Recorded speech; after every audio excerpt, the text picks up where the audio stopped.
My name is Mikhail and I'm an artist. Research is a very important part of my art. I'd say that they are interchangeable because I use my work, I use the research of my art to understand the world. The two works I'm presenting in the exhibition, This is a Voice, are Promise Me, which is a 2-channel video, and Sculpting Voice, which is a triptych, a photographic triptych. And both of those works are concerned with ideas around the voice as a sculptural material. What do I mean by that? I think of the voice in the same way or similar way to a sculptor, in the way that a sculptor would use clay to manipulate it, to stretch it, to cut it, to break it. I use the voice in a very similar way. I stretch it to different extremes and I give it texture, I manipulate it using my throat. And both of those works are concerned with that idea and with stretching the voice to extremes.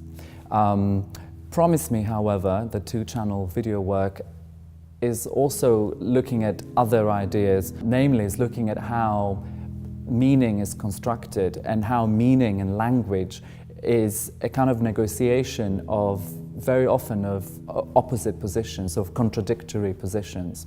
So in Promise Me, I am both trying to speak with my mouth open, just open, and trying to speak with my mouth closed, just closed. And both of those are impossible when they are singular. But there's something about the negotiation or the oscillation or the kind of embracing of these kind of oppositions or contradictions that enable the construction of meaning, the construction of language. In recent years, I have been developing works collaboratively in a socially engaged sort of manner, and I think this came out of me developing a kind of very strong sense of social consciousness and political kind of responsibility. And the work is just a way to express that and realize that ambition to become socially conscious and engaged. 2 events that happened to me inspired me to use the voice in my practice. One of them was migration. When I moved to this country, to the UK, I was 17 and I didn't speak a word of English. And automatically, the moment I landed here, I lost my ability to communicate my thinking. So that, of course, affected my confidence and my way of relating to others. So that was one. And the other one was when several years later, when I was experiencing sort of a lot of emotional kind of stress, for a very short period of time, for a couple of months, I lost my voice, which made me think that the voice is a kind of emotional barometer. The voice tells you, it kind of reveals how you feel, even though you're trying to hide it, sometimes even from yourself.